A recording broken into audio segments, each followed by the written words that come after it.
दूरदृष्टि और समर्पण की मजबूत छाप है। दामिनी बहौर एक ऐसा नेतृत्व जो खबरों को सिर्फ संचालित नहीं बल्कि उन्हें प्रभावशाली पहचान देता है।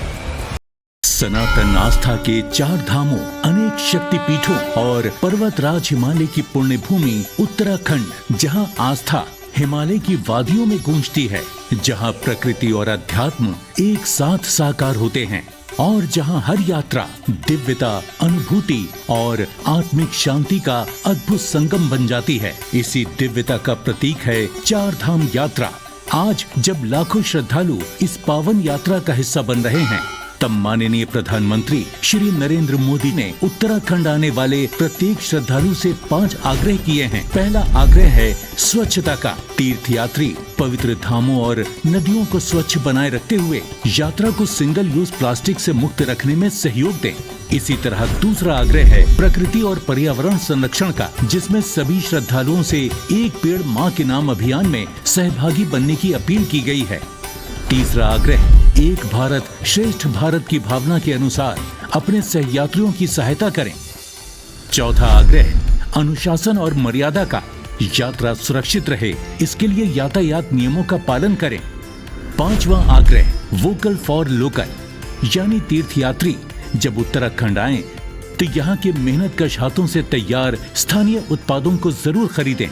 मुख्यमंत्री श्री पुष्कर सिंह धामी भी इकोलॉजी और इकोनॉमी में संतुलन बनाए रखते हुए विकसित भारत में विकसित उत्तराखंड के लक्ष्य की ओर बढ़ रहे हैं। इसी क्रम में 4 धाम यात्रा को और अधिक सुरक्षित और सुव्यवस्थित किया गया है। यात्रियों से अनुरोध है कि यात्रा पर निकलने से पहले registration and tourist care .uk.gov.in पर ऑनलाइन रजिस्ट्रेशन अवश्य करें। तो आइए आप भी देवभूमि की पवित्रता और प्राकृतिक सुंदरता की रक्षा का संकल्प लें, ताकि ये यात्रा आस्था के साथ साथ संकल्प की भी यात्रा बने। खबरों की दुनिया में भारत अपडेट न्यूज चैनल की धमाकेदार एंट्री। आपका अपना चैनल भारत अपडेट अब आप देख सकते हैं टाटा प्ले के चैनल नंबर 574 और जियो टीवी के चैनल नंबर 2070 पर 24 घंटे 7 दिन।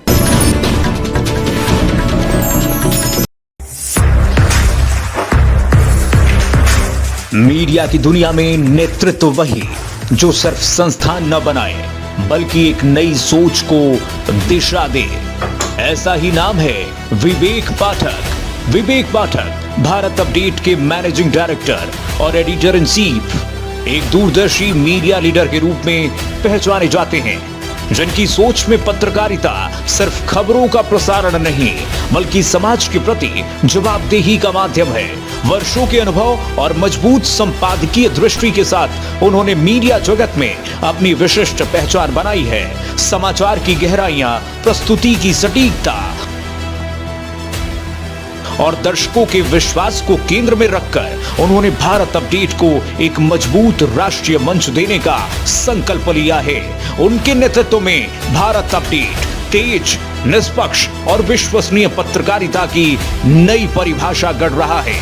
उनकी रणनीति स्पष्ट है, हर खबर तथ्यपरक हो, हर प्रस्तुति प्रभावशाली हो और हर दर्शक को मिले सच का भरोसा।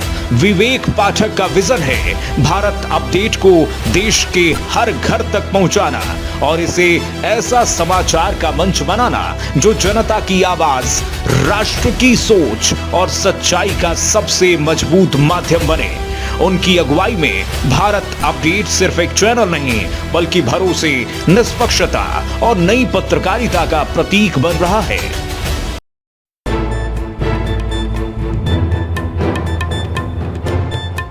उत्तर प्रदेश अब सिर्फ बदल नहीं रहा, नई रफ्तार से बढ़ रहा है आगे।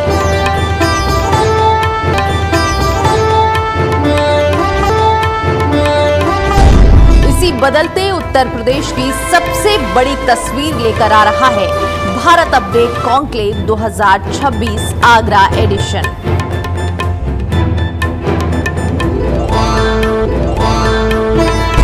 एक मंच जहां विजन होगा, एक संवाद जहां विकास की दिशा तय होगी।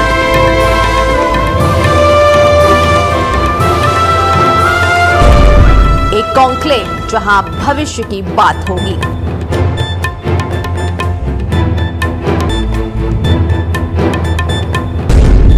कुशल नेतृत्व, बढ़ता उत्तर प्रदेश।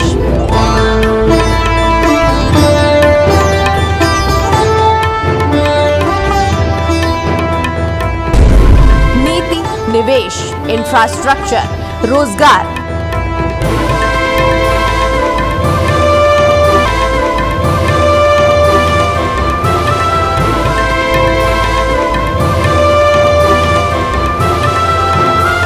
और नए यूपी के रोड मैप पर होगा बड़ा मंथन।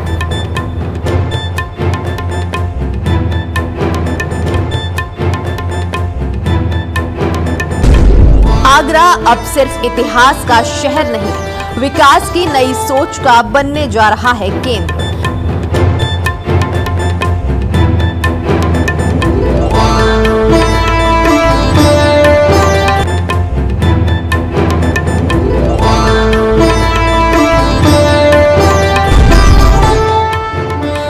मई 2026, स्थान GMCC, Fatehabad road, Agra. Bharat update conclave 2026।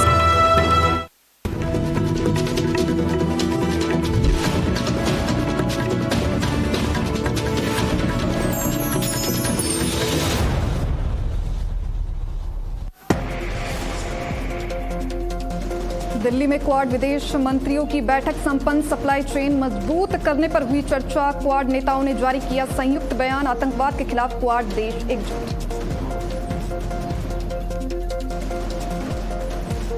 CM योगी का प्रयागराज दौरा आज। मेयर के 3 साल बेमिसाल कार्यक्रम में होंगे शामिल। नगर निगम के नवनिर्मित सदन हॉल का करेंगे लोकार्पण।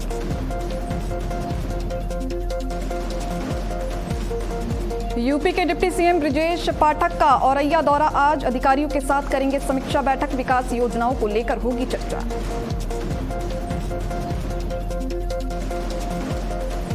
सीएम धामी का दिल्ली दौरा। केंद्रीय कृषि मंत्री शिवराज सिंह चौहान की पुस्तक विमोचन कार्यक्रम में करेंगे शिरकत।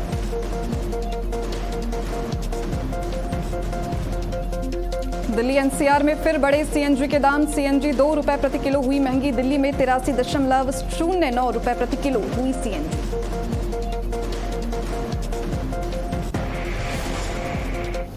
नमस्कार, भारत अपडेट में आप सभी का स्वागत है और मैं हूं आपके साथ निधि। तो बुलेटिन की शुरुआत करते हैं इस वक्त की एक बड़ी खबर के साथ, जहां प्रधानमंत्री नरेंद्र मोदी ने प्रधानमंत्री पद पर अपने पूरे 12 साल देखिए पूरे कर लिए हैं और इसी को लेकर सीएम योगी ने पीएम मोदी को बधाई दी है।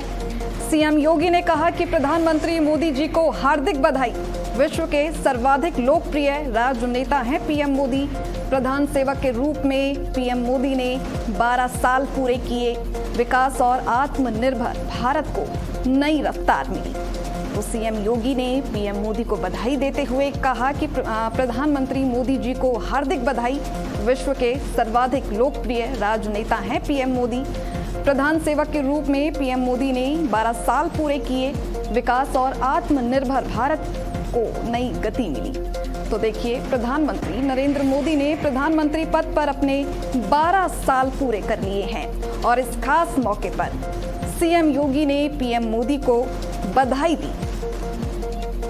सीएम योगी ने कहा कि प्रधानमंत्री मोदी जी को हार्दिक बधाई। विश्व के सर्वाधिक लोकप्रिय राजनेता हैं पीएम मोदी। प्रधान सेवक के रूप में पीएम मोदी ने 12 साल पूरे किए। विकास और आत्मनिर्भर भारत को नई गति मिली।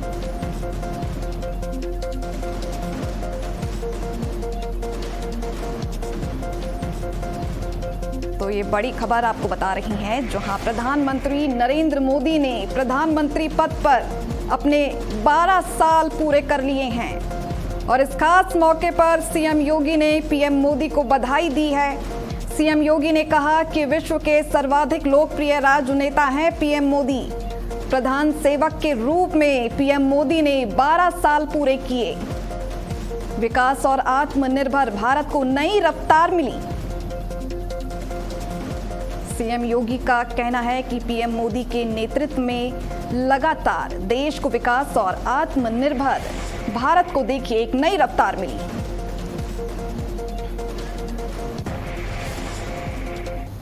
और वहीं सीएम योगी लखनऊ को देंगे विकास की सौगात, 413 करोड़ की विकास योजनाओं का करेंगे लोकार्पण, नगर निगम को मिलेगी विकास की रफ्तार। तो देखिए, सीएम योगी आज राजधानी लखनऊ को बड़ी विकास सौगात देने जा रहे हैं। सीएम योगी करीब 413 करोड़ रुपए की विभिन्न विकास परियोजनाओं का लोकार्पण और शिलान्यास करेंगे। इन योजनाओं में सड़क, जल निकासी, सफाई व्यवस्था और नगर निगम से जुड़े कई अहम कार्य शामिल हैं। ऐसा माना जा रहा है कि इन परियोजनाओं से शहर के इंफ्रास्ट्रक्चर को नई रफ्तार मिलेगी और नागरिक सुविधाएं बेहतर होंगी। और इस कार्यक्रम में जनप्रतिनिधियों और प्रशासनिक अधिकारियों की मौजूदगी भी रहेगी। तो ये बड़ी खबर आपको बता रही हैं, जहां सीएम योगी आज राजधानी लखनऊ को बड़ी विकास की सौगात देने वाले हैं।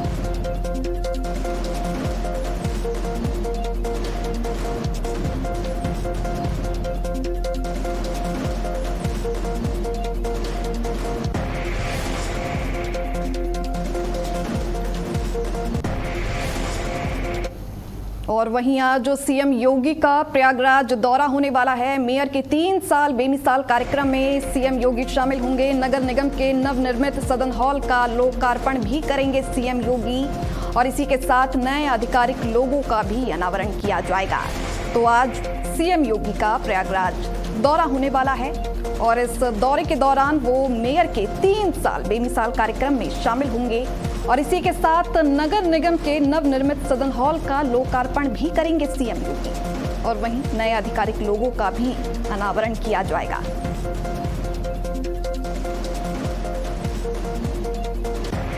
तो ये बड़ी खबर आपको बता रही है सीएम योगी से जुड़ी हुई, जहां सीएम योगी का आज प्रयागराज दौरा होने वाला है। मेयर के 3 साल बेमिसाल कार्यक्रम में सीएम योगी शामिल होंगे। नगर निगम के नवनिर्मित सदन हॉल का सीएम योगी लोकार्पण करेंगे और इसी के साथ नए आधिकारिक लोगों का भी अनावरण किया जाएगा।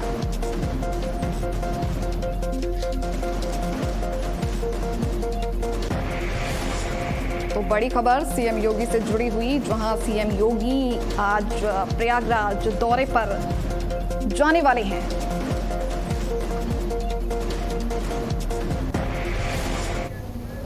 और वहीं यूपी में अस्थायी डीजीपी की नियुक्ति से जुड़ी ये खबर आपको बता रही हैं, जहां आज दिल्ली में यूपीएससी में अहम बैठक होने वाली है। अभी कार्यवाहक डीजीपी हैं राजीव कृष्ण। राजीव कृष्ण का अस्थायी देखिए डीजीपी बनना लगभग तय माना जा रहा है।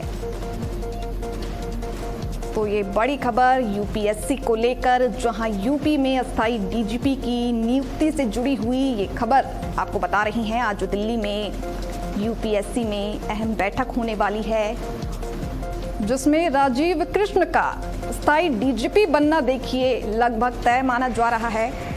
आपको बता दें कि अभी कार्यवाहक डीजीपी हैं राजीव कृष्ण और इसके बाद आज जो ये बैठक होने वाली है, इसके बाद देखिए अस्थायी डीजीपी बनना उनका तय माना जा रहा है।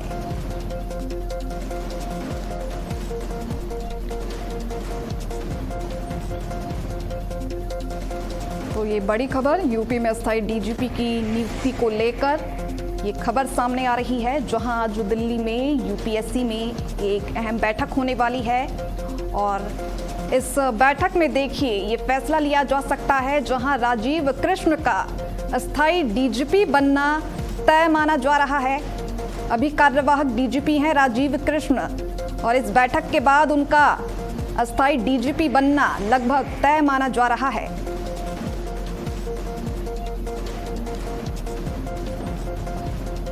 तो अस्थायी डीजीपी की नियुक्ति को लेकर ये खबर।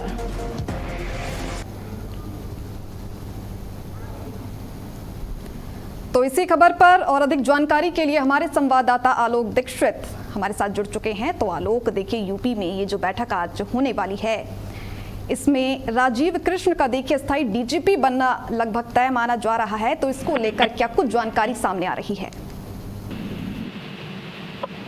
जी बिल्कुल, राजीव कृष्ण अभी वर्तमान में कार्यवाहक डीजीपी हैं और इनका नाम सबसे आगे आ रहा है। अगर बताते चले कि जो कार्यवाहक पुलिस महानिदेशक हैं इस वक्त राजीव कृष्णा जी, दिल्ली संघ लोक सेवा आयोग की एक बेहद महत्वपूर्ण और उच्च स्तरीय आज बैठक होने जा रही है। इसमें राजीव कृष्ण को परमानेंट डीजीपी बनाना लगभग तय माना जा रहा है। और आपको बताते चलिए 4 साल से उत्तर प्रदेश को फुल टाइम पुलिस चीफ नहीं मिला है, कार्यवाहक डीजीपी ही उससे आ रहे थे और सुप्रीम कोर्ट ने कड़ा रूल सब निर्धारित किया। उसके बाद गाइडलाइंस आई और योगी आदित्यनाथ की मंजूरी हुई तो यूपी सरकार का जो वरिष्ठ आईपीएस का पैनल होता है उसमें कई नाम भेजे गए थे और इस बैठक में 3 सबसे योग्य और सीनियर अफसर के नामों को सर्टिफाइड किया जाएगा और उसके बाद मुहर लग जाएगी। और अभी जो नाम निकल करके आ रहा है वो राजीव कृष्णा का ही आ रहा है और इन्हीं के नाम पर मुहर लग सकती है, ऐसा बताया जा रहा है। जी तो क्या लगता है कि कब तक ये बैठक शुरू हो जाएगी? जी बिल्कुल, बैठक अभी कुछ ही समय के बाद स्टार्ट होने की संभावना है और बैठक में कई सारे लोग जो है कई नाम निकाल के लाएंगे। और अगर बात करें राजीव कृष्णा की तो ये 1991 बैच के ऑफिसर हैं और 2025 जून से अभी उत्तर प्रदेश में कार्यवाहक डीजीपी की जिम्मेदारी संभाल रहे हैं। इसके पहले डीजी विजिलेंस और पुलिस भर्ती बोर्ड में भी अध्यक्ष की जिम्मेदारी संभाल चुके हैं। भरोसेमंद है, बेदाग छवि है, सीएम योगी आदित्यनाथ के सबसे ज्यादा भरोसेमंद माने जाते हैं। जी चलिए, बहुत बहुत धन्यवाद आलोक इस खबर पर जानकारी साझा करने के लिए। और वहीं गोंडा के सेमरा पुलिस चौकी इलाके से कानून व्यवस्था को लेकर सवाल उठाने वाली तस्वीर सामने आई है। आरोप है कि भोलेनाथ मंदिर और मनसा देवी मंदिर के पास अवैध रूप से बकरा काटने और मांस बिक्री का काम खुलेआम किया जा रहा है। स्थानीय लोगों ने इस मामले को लेकर प्रशासन से कार्रवाई करने की मांग की है। तो ये खबर गोंडा से आपको बता रही है, जहां गोंडा के सेमरा पुलिस चौकी इलाके से कानून व्यवस्था को लेकर देखिए अब सवाल उठने लगे हैं। इस पूरे ही मामले पर यह आरोप लगे हैं कि भोलेनाथ मंदिर और मनसा देवी मंदिर के पास अवैध रूप से बकरा काटने और मांस बिक्री का काम जो है वो खुलेआम किया जा रहा है। और इसके बाद देखिए स्थानीय लोगों ने इस मामले को लेकर प्रशासन से सख्त कानूनी कार्रवाई करने की मांग की है।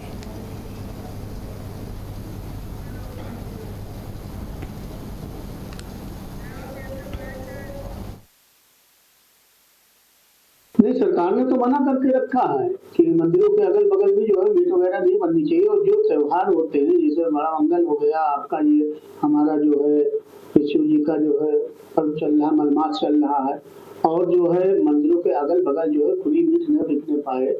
और ऐसे में अगर ये शिकायतें आई है, कुछ बड़गांव के कार्यकर्ताओं ने कहा है कि खुलेआम वो लोग मीट वगैरह बेच रहे हैं और जो है पर्दा भी नहीं डाल रहे हैं। उसके बाद जो है 20 मीटर की दूरी पे मंदिरें बनी हुई हैं।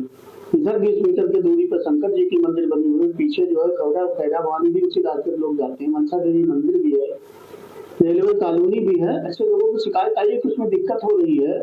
बहुत लोग जो नहीं खाते उनको परेशानी होती है, घर पे जाते हैं तो उनको भी परेशानी होती है। दूसरी बात उसके बाद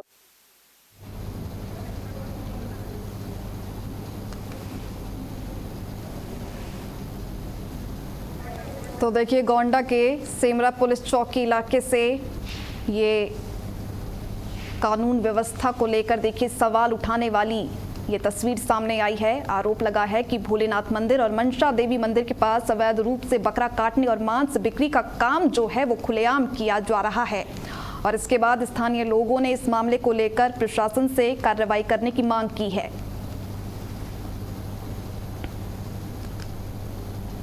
देखिए ये कहा जा रहा है कि भोलेनाथ मंदिर और मनसा देवी मंदिर के पास अवैध रूप से मांस बिक्री का जो ये काम था वो खुलेआम किया जा रहा है। और वहीं प्रयागराज के करेली में बकरीद को लेकर पीस कमेटी की बैठक की गई। एचएस गार्डन में ये बैठक हुई। अधिकारियों और धर्म गुरुओं ने इसमें हिस्सा लिया। शांतिपूर्ण बकरीद मनाने की इस बैठक के दौरान जो है वो अपील की गई। कानून व्यवस्था बनाए रखने पर जोर दिया गया। सौहार्दपूर्ण माहौल बनाए रखने की भी लोगों से अपील की गई। प्रयागराज के करेली थाना क्षेत्र में आगामी बकरीद को लेकर पीस कमेटी की बैठक आयोजित की गई। एचएस गार्डन में हुई इस बैठक में प्रशासनिक अधिकारियों, जनप्रतिनिधियों, धर्म गुरुओं और स्थानीय नागरिकों ने हिस्सा लिया। बैठक में पर्व को शांतिपूर्ण, सौहार्दपूर्ण और कानून व्यवस्था के दायरे में रहकर मनाने की लोगों से अपील की गई। तो ये बड़ी खबर प्रयागराज से आपको बता रही हैं, जहां करेली थाना क्षेत्र में आगामी बकरीद को लेकर पीस कमेटी की बैठक आयोजित की गई। एचएस गार्डन में ये बैठक की गई। अधिकारियों और धर्म गुरुओं ने इस बैठक में हिस्सा लिया। शांतिपूर्ण बकरीद मनाने की इस दौरान अपील की गई।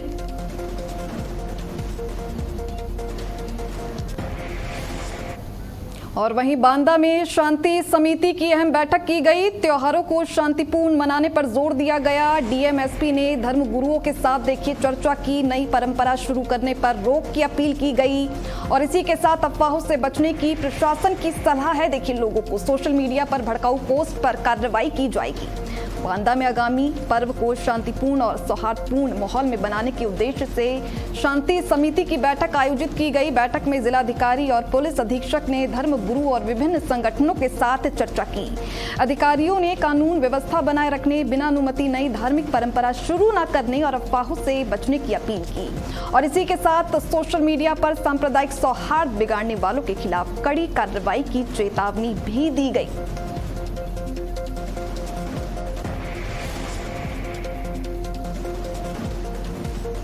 तो ये खबर बांदा से आपको बता रही हैं, जहां बांदा में शांति समिति की देखिए अहम बैठक की गई।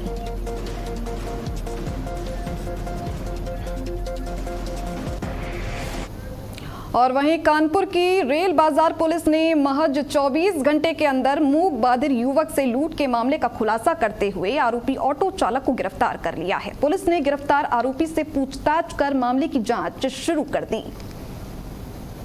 तो ये खबर कानपुर से आपको बता रही हैं, जहां कानपुर की रेल बाजार पुलिस ने महज 24 घंटे के अंदर एक मूक बधिर युवक से लूट के मामले का खुलासा कर दिया और मामले का खुलासा करते हुए आरोपी ऑटो चालक को गिरफ्तार कर लिया। पुलिस ने गिरफ्तार आरोपी से पूछताछ करके मामले की जांच शुरू कर दी।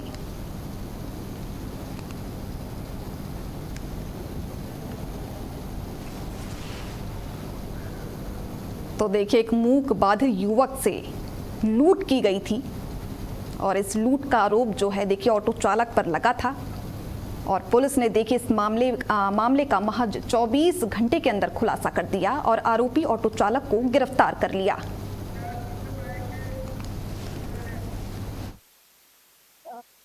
दिनांक 24 मई 2026 को थाना रेल बाजार पर एक सूचना प्राप्त हुई, जिसमें कि प्रार्थनी जिनका नाम है नीलम, उनके द्वारा बताया गया कि उनका भाई जिसका नाम है सुशील, जो कि 100% मूक बधिर है, वो अपने निवास स्थान कल्याणपुर से सेंट्रल रेलवे स्टेशन जाने के लिए निकले। तो उन्होंने एक ऑटो में बैठे और जब वो ऑटो रेलवे स्टेशन के पास आने से पहले ही उस ऑटो वाले ने उनसे खाना खाने के लिए बताया कि उसको भूख लगी है तो वो खाना खिला दे।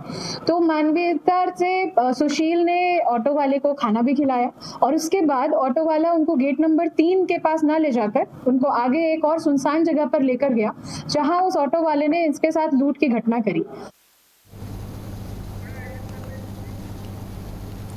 तो देखिए, कानपुर से ये खबर आपको बता रही हैं, जहां कानपुर की रेल बाजार पुलिस ने महज 24 घंटे के भीतर एक मूक बधिर युवक से लूट के मामले का खुलासा कर दिया है और मामले का खुलासा करते हुए पुलिस ने आरोपी ऑटो चालक को गिरफ्तार कर लिया है।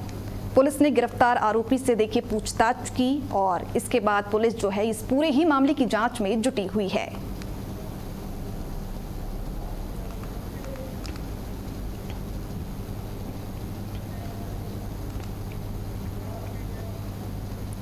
और वहीं झांसी के गुड़सराय सकल दिगंबर जैन समाज के लोगों ने मौन जुलूस निकालकर विरोध प्रदर्शन किया। सुबह 8 बजे दिगंबर जैन मंदिर से बड़ी संख्या में महिलाएं, पुरुष और बच्चे शामिल हुए। जुलूस बाजार, मोदी चौराहा और कटरा तिराहा होते हुए वापस मंदिर पहुंचा।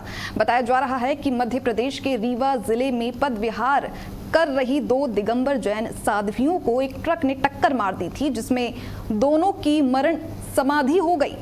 घटना के विरोध में देश भर में जैन समाज प्रदर्शन कर रहा है। गुड़सराय में भी समाज के लोगों ने एसडीएम सुनील कुमार को ज्ञापन सौंपकर जैन साधु साध्वियों की सुरक्षा के लिए विशेष प्रोटोकॉल बनाने की मांग की।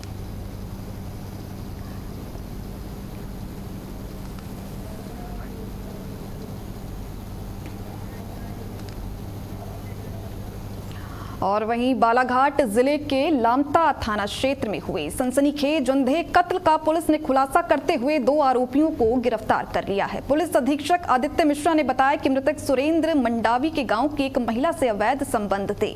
महिला का बेटा सोनू मंडावी इस बात से नाराज था और कई बार सुरेंद्र को घर आने से मना कर चुका था।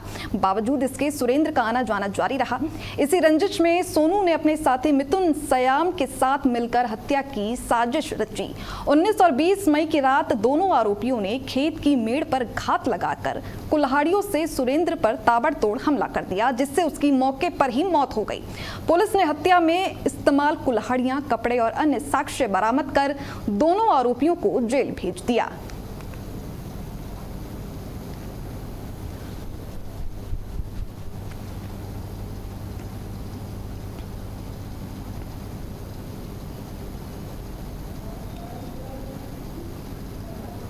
तो ये खबर बालाघाट से, जहां लामता थाना क्षेत्र में एक कत्ल का पुलिस ने खुलासा कर दिया।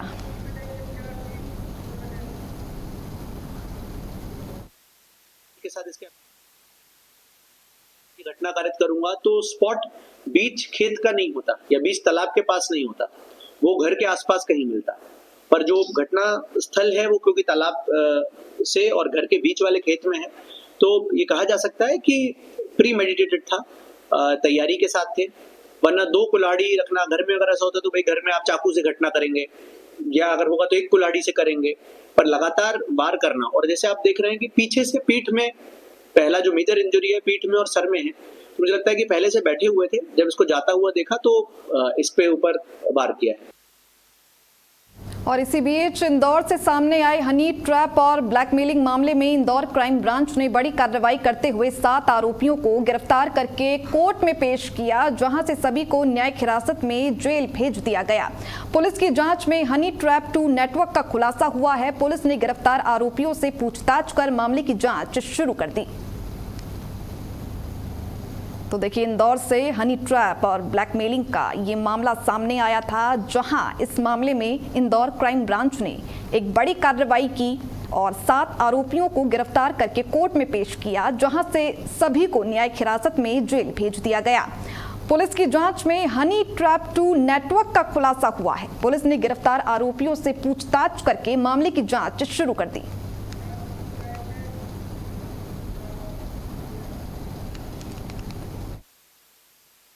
जमीन से जुड़े व्यवसायी के द्वारा 7 आरोपियों ने मिलकर के इसमें ब्लैकमेलिंग की थी। इसमें मुख्य रूप से शुरुआत में 3 ही आरोपी इसमें पिक्चर में आए थे, जिसमें से अलका दीक्षित और उसका लड़का और एक ये लाखन सिंह चौधरी आए थे।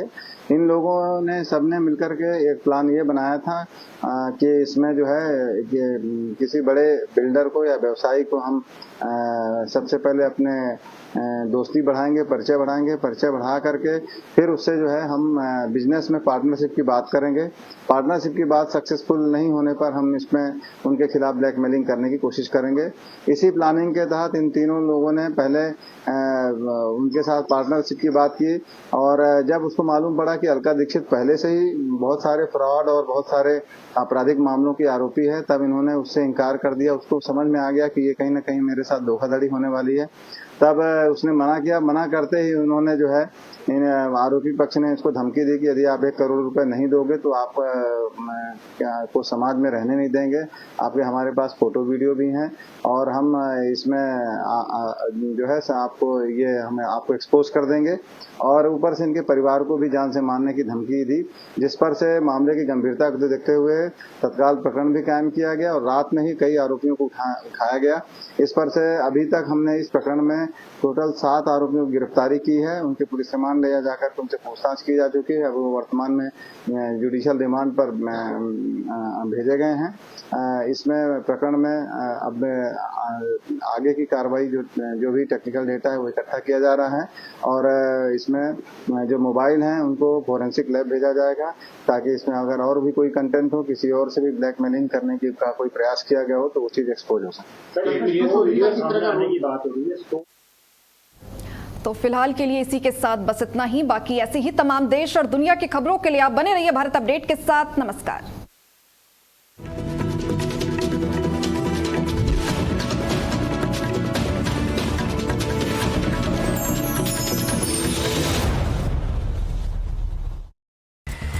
समाचार जगत में सफलता सिर्फ खबरों से नहीं बल्कि मजबूत संचालन और दूरदर्शी नेतृत्व से बनती है।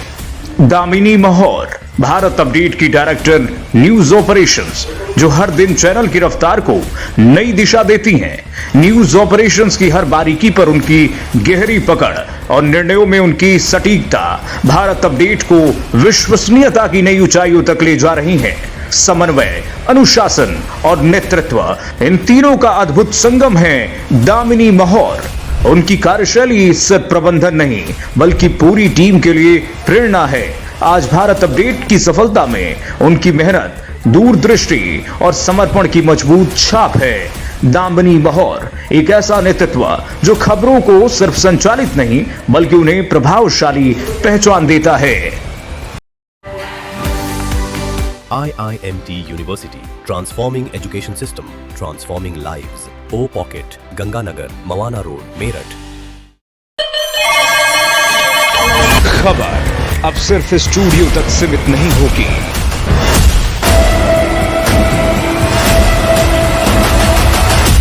खबर अब शहर, हर गली और हर जमीन से होगी। अब देश देखेगा सबसे तेज, सबसे बड़ा नेटवर्क। दिल्ली से लेकर पूर्वांचल तक, पश्चिमी यूपी से लेकर पहाड़ों तक, हर खबर अब सीधे ग्राउंड जीरो से। मैं लखनऊ से शिव कृपाल मिश्रा, यूपी की